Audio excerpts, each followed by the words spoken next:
health research and innovation. Kindly mute your microphones and turn off the camera during the presentation and use the chat box to clear your doubts. It is my pleasure to introduce today's speaker, Dr. Radha Jayatunga, consultant hematologist. She has a wide experience as a consultant for the last 10 years, working in many parts of the country, currently attached to the teaching hospital, Kurunagala. Over to you, ma'am.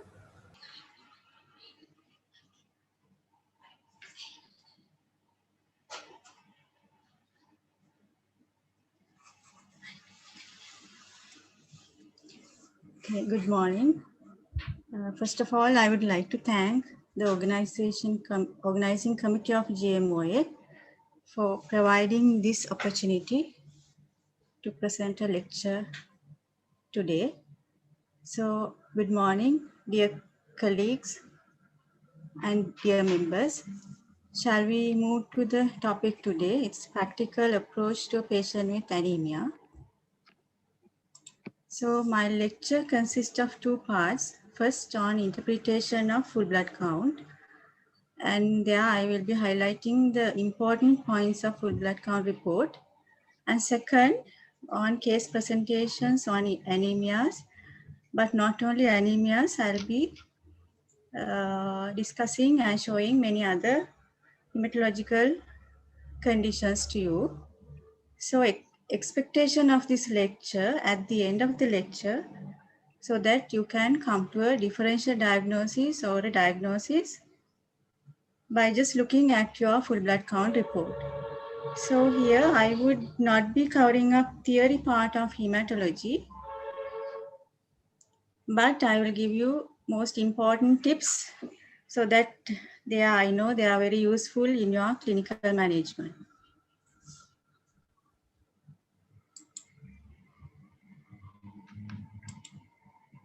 So full blood count, it's a machine generated report. So we are basically talking about automation. So when we talk about automation, we just cannot forget the history. Only one sentence about the history. So the modern hematology Coulter analyzer was found by Wallace Coulter in early 90s. So in automation, there are advantages as well as disadvantages. Advantages, accuracy, precision, and very quick report that you get from the machine.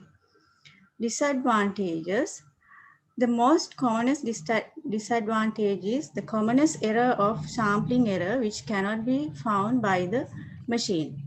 And the second one, this is the modern machine that we are using. When you see the inside, it's like our own vehicle.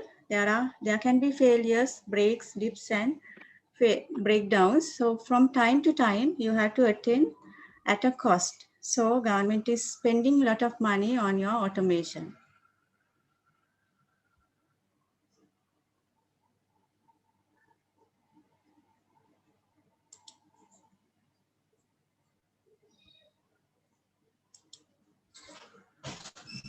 Okay, this is the full blood count report. You are familiar with the report. Almost all you have seen this report.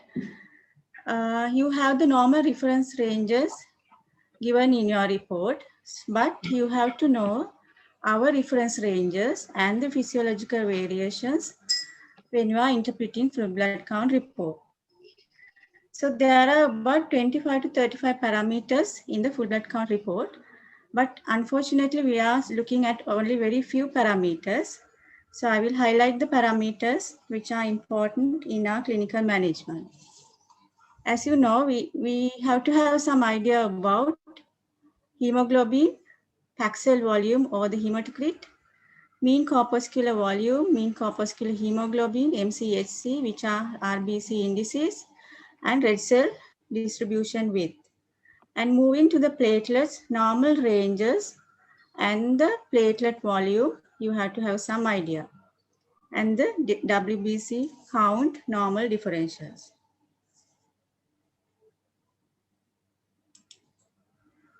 So I start from basic thing. WBC. Can you see there are two reports here on the right and left hand side? in this report, which I have highlighted, you can see 5 parameters: neutrophil, lymphocyte, monocyte, basophils, and eosinophils. On this side, this report, you have only 3 parameters: lymphocyte, mid count, and a granulocyte. So this report is generated from 5-part hematology analyzer, and this report from a 3-part hematology analyzer.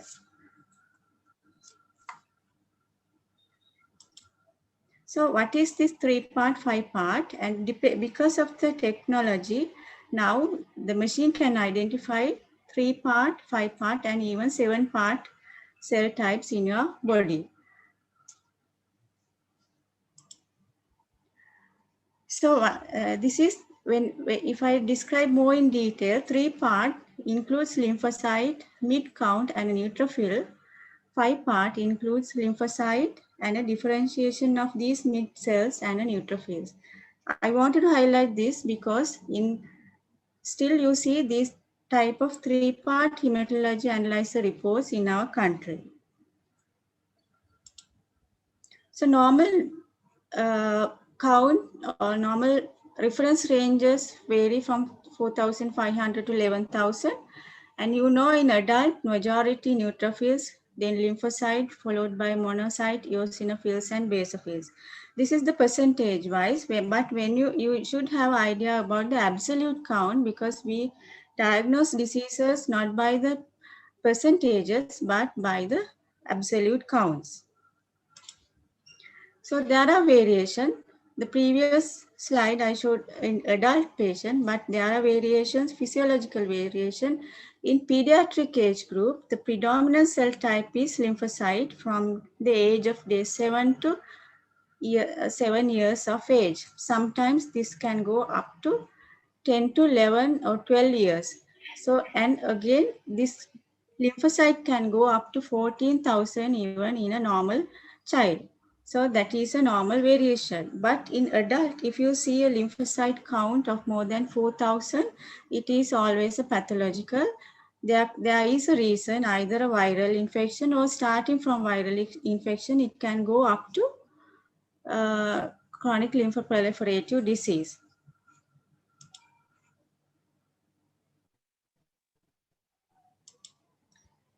So I hope you can see this full blood count report. This is, I try to put our own reports, maybe not very attractive, but this is a 1-month-old baby from MBU. Can you see WBC 12,000? I'm talking about the absolute counts.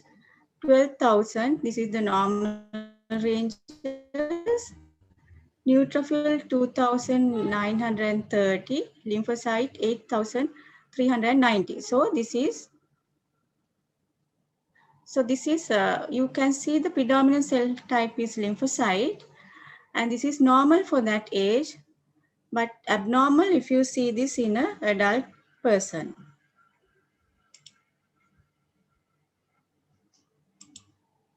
Okay, we move to the RBC and hemoglobin. You have to have some idea about RBC count and hemoglobin. In your report, you have very wide range of RBC count and hemoglobin normal values. So in hemoglobin, normal values, it is 13 to 18 and 11.5 to 6.5 for females.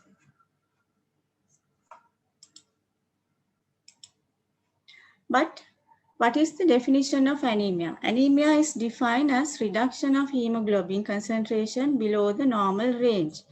So what is normal level of hemoglobin? That varies with the age, sex, ethnicity, and the physiological status. So keeping that in mind, what is the WHO definition? Hemoglobin is less than 12 grams for women and 13 grams for men considered as anemia. But in our country, we take 11.5 for women and 12 for men in our country. So that we have to strict our values. And in pregnancy, this hemoglobin level further goes down, and 11 grams per deciliter is the cutoff value. But Keep in mind, in the last trimester, sometimes we go down up to 10.5 grams per deciliter. And children below 12 years, it's 11.5, but there are a whole lot of variation according to the age group. And there's another common physiological variation. Infants up to the age of 1 month of you get very high level of hemoglobin. This is a report from a day 25 baby. Can you see WBC? Absolute count 10,340, neutrophil 3,000, lymphocyte close to 5,000, which is normal for that age.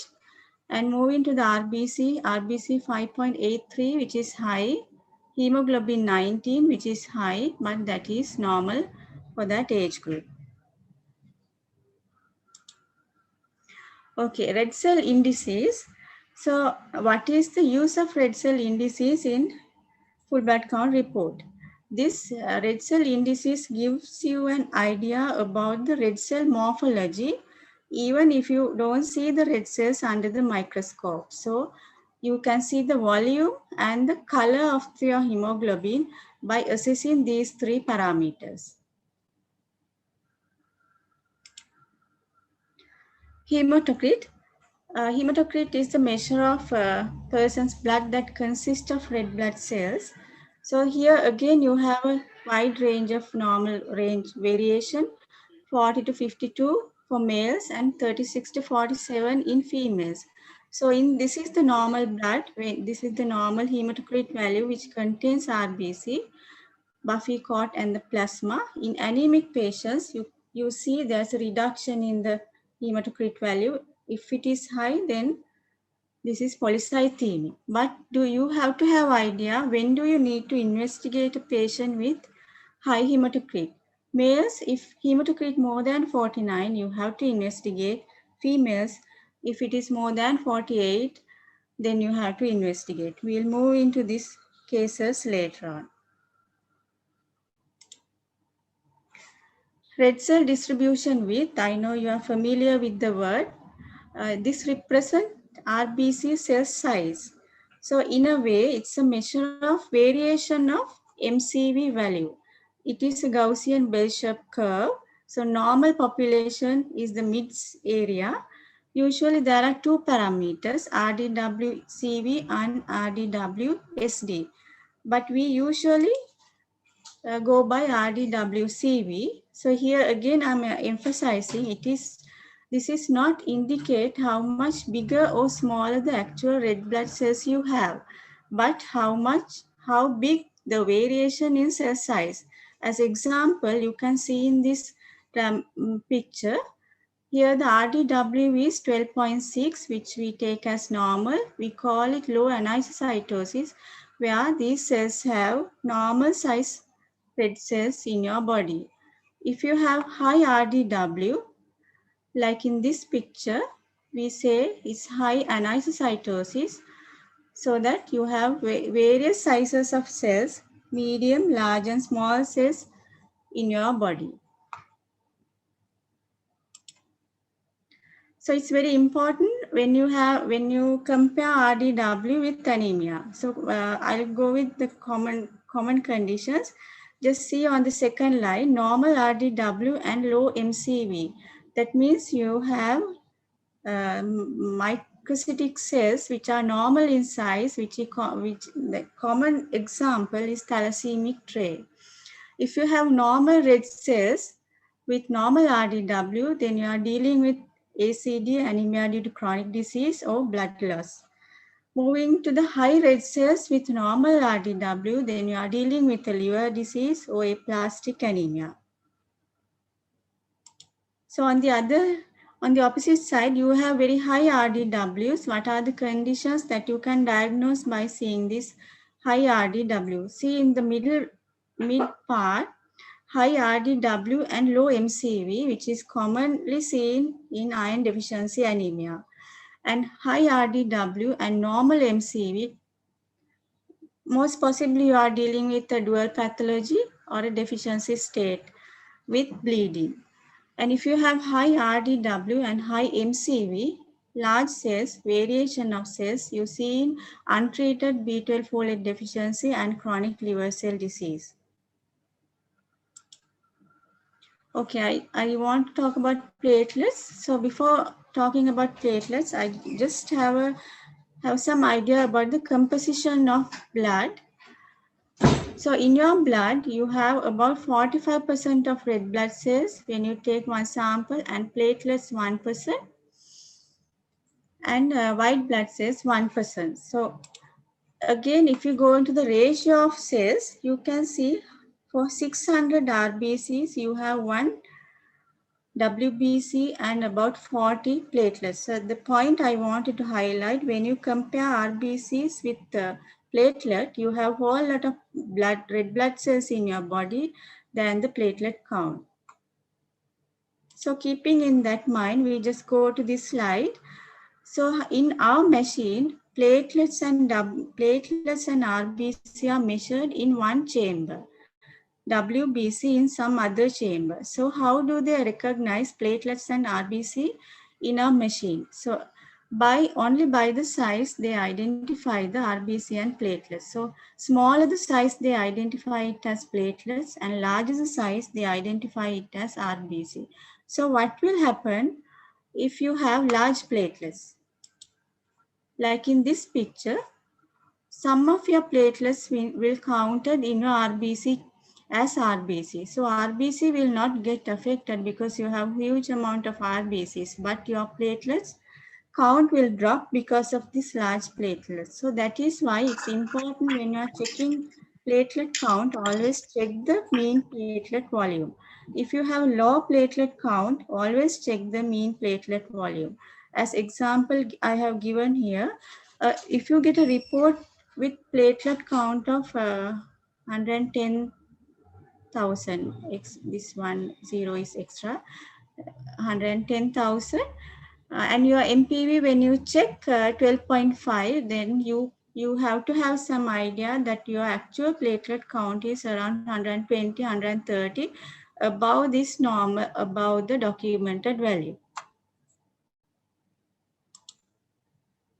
Okay, we'll move to the cases, case by one. There are a few cases. Case 1, a 52-year-old lady with SOB, exertional dyspnea, comes to the OPD. So you are dealing with, I'm talking about hematology, so most possibly you are dealing with anemia. So when you are suspecting anemia, when a patient comes with anemia, you cannot forget the basic history and examination in relation to hematology part. So so in the history, you have to ask about the bleeding. If you see a patient with pallor, upper GI, lower GI, and female's menorrhagia, any icterus or yellow discoloration, past history of blood transfusion, jaundice, surgeries, splenectomy, or gut surgeries.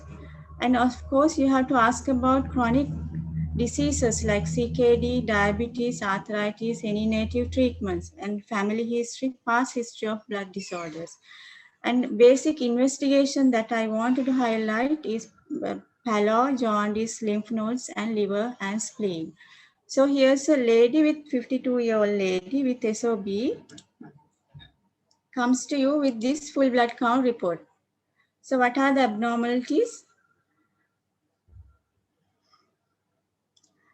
WBC 5,500, percentage-wise normal differential, absolute count normal, RBC count low, hemoglobin low, hematocrit low, MCV low, MCH low, MCHC low, and high RDW. When you see the graph, this because cells are small and the curve has shifted to lower side. So basically, you have some idea what you are dealing with. You have without seeing the blood picture, you can see here it's microcytic hypochromic anemia with high RDW.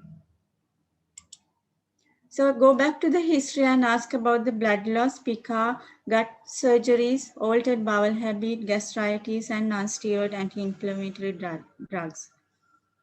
So this is the investigation you provided with full blood count, and peripheral blood reported as microcytic hypochromic red cells and pen CSS and anisopoikilocytosis. This is the normal red blood cells in your body. This is in this patient. So then you have to confirm your diagnosis. You are sure now you are in one line, iron deficiency anemia, but you have to confirm. Serum ferritin in this lady 10. If it is less than 15, we take it as iron deficiency, but you have to keep in mind coexisting infection, inflammation, or liver disease, because serum ferritin is an acute phase reactant. And serum iron 5 in this lady, if it is less than 30, we take it as iron deficiency. And total iron binding capacity high in this lady, and transferrin saturation less than 16. So you are diagnosed, confirmed as iron deficiency anemia, but you have to find the cause for the iron deficiency anemia in this lady. And there are newer tests and whole lot of tests. Very good tests are available that we don't do in our setup. So in this picture, you can see an advanced iron deficiency anemia. This is the normal population of RBCs you have. The curve is shifted to this side when you see in your full blood count report.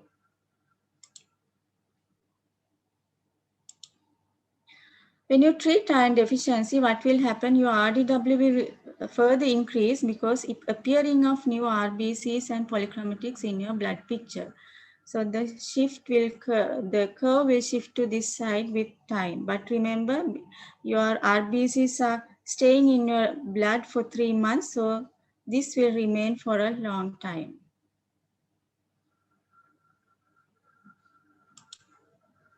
Okay, we move to the case number 2. Lady, 43-year-old lady with rheumatoid arthritis on demands for 10 years, no blood loss.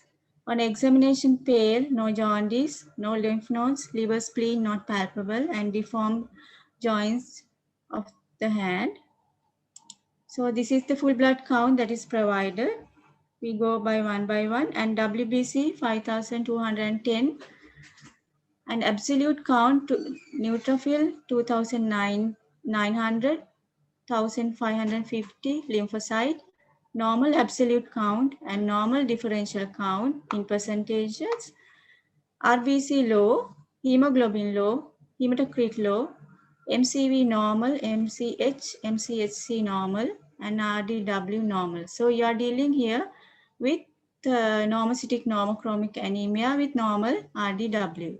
So you have a diagnosis with the history. Okay, blood picture reported as normocytic normochromic anemia, but you have to exclude bleeding, the retic count normal, serum iron on the low side, TIBC on the low side, serum ferritin is high. So you have come to a diagnosis, pure and simple, no complications, anemia due to chronic disease. So what is this anemia due to chronic disease? Chronic conditions that causes anemia of inflammation. So the same defined because inflammation is the cause for this anemia of chronic disease. So example, autoimmune diseases, rheumatoid arthritis, lupus, cancer, any cancer patients, chronic infections like TB, HIV, CKD, inflammatory bowel diseases, and don't forget the chronic diseases that involve inflammations like diabetes and heart failure also can cause anemia due to chronic diseases. Sometimes it's very difficult to differentiate iron deficiency and ACD when you have in combination. Pure iron deficiency easy to diagnose. Pure ACD is easy to diagnose, but when there's combination, you have to be cautious. There are a whole lot of tests, but this slide will show you little easy way to diagnose or differentiate iron deficiency from ACD. So if you have a patient with anemia, check your transferrin saturation. If it is less than 20, you perform serum ferritin. If serum ferritin low, below 30, MCV low, then your diagnosis is confirmed as iron deficiency anemia. Then you go on this line, serum ferritin, if it is more than 100, you have to treat as ACD. In between serum ferritin 30 to 100, you are dealing with combination of ACD plus iron deficiency. But keep in mind, always serum ferritin is acute phase reactant. When you check, patient should not be in acute ill stage. Example, if you do it in a patient with dengue, you will get very high values like 1000, 2000 serum ferritin. So give a gap about 2 to 3 weeks if the patient is ill to perform serum ferritin.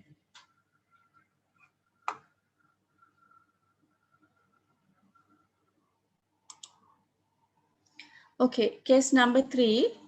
A 25-year-old university student on routine medical examination found this full blood count.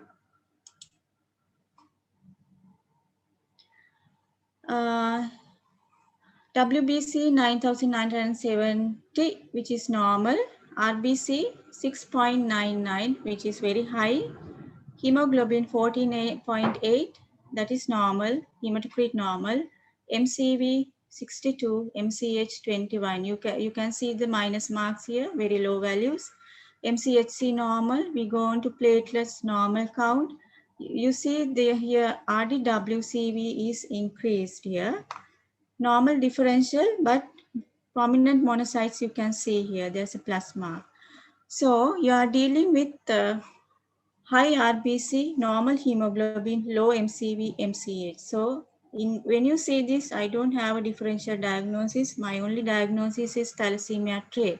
But I have because of this high RDW, I will investigate on iron deficiency pathway. But when you see normal hemoglobin with these indices, you are confirmed that you are dealing with thalassemia trait patient. But if you just see the hemoglobin and you ignore these two things, you are missing a great diagnosis of the patient. So blood picture was reported as microcytic hypochromic blood picture, and there are target cells, partial hemoglobinized cells, and few pencil cells. When you see serum ferritin, it's on the low side, 32.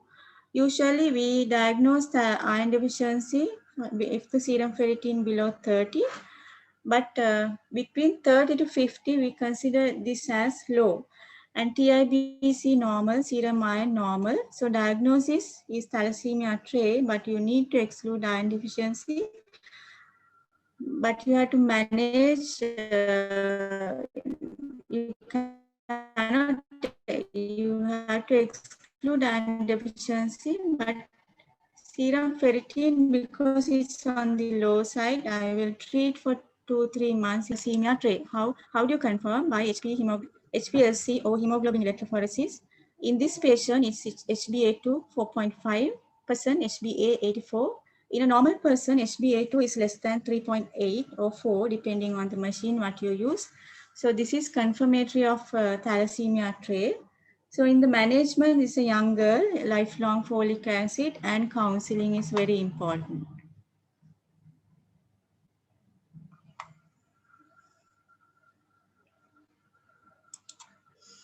Okay, case number 4, a 52-year-old lady with fatigue and numbness of feet.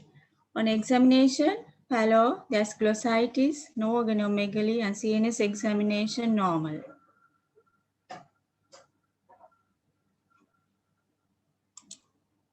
Okay, this is the full blood count provided to you. You can see WBC 12,100, which is on the high side. Neutrophil predominance 8,500, lymphocyte 1,900. So it's there's neutrophil leukocytosis. When you move to the RBC count low, hemoglobin low, hematocrit low, MCV is high 110, 117. MCV high, MCHC, RDW normal. You can see the graph here. This graph has shifted to this side. So basically you are dealing with low HB and high MCV. When you go back to the history, she complains of numbness of feet, fatigue, pallor, and glossitis. So you are in somewhere in your diagnosis. High MCV, there are a whole lot of causes. Go back to the history and ask whether the patient is a vegetarian. Is she having thyroid diseases, males, alcohol, or any liver disease? Symptoms related to multiple myeloma, and you keep in mind the physiological variation, pregnancy and neonates, you have large cells. So you further investigate the patient by blood picture. Blood picture, there are a lot of ovalocytes, teardrop cells, and hypersegmental neutrophils were diagnosed as megaloblastic anemia. She is not a vegetarian, but when you dig into the history, she gives a history of chronic inflammatory bowel disease. So possibly a absorption disorder with megaloblastic anemia. So what are the further tests that you want to perform? You have to confirm the diagnosis by serum B12 levels, which is low in this lady. Red cell folate normal. LDH high. Sometimes don't forget your LDH can go up to 10,000 even in pure megaloblastic anemias. Serum methylmalonate and homocysteine levels normal. And Schilling test we haven't done in this patient. Schilling test to test the absorption of the vitamin B12. So she was managed with vitamin B12 injections and folic acid. After 3 weeks, if there's no any other abnormality, she should respond to the treatment with normal counts. So this is the initial stage of megaloblastic anemia. Your curve is shifting to this side with the very slight increase in RDW. In advanced stage, your curve is more shifted to this side with high in RDW with macrocytic blood picture. Okay, there are a lot of causes for cobalamin and folate deficiency that you can see in a textbook.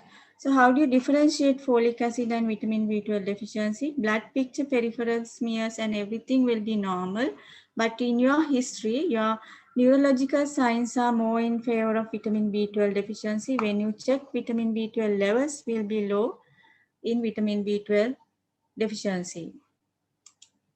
And Schilling test will be abnormal in vitamin B12 if there's absorption problem, and parietal antibodies and intrinsic factor antibodies will be positive in B12 deficiency. So this lady, after 3 weeks, you assume that her count should be normal and should be back to normal values. But to see, she came with tiredness and repeat full blood count. Its hemoglobin 8.9, MCV 112, WBC low, platelet 54,000, serum B12 normal.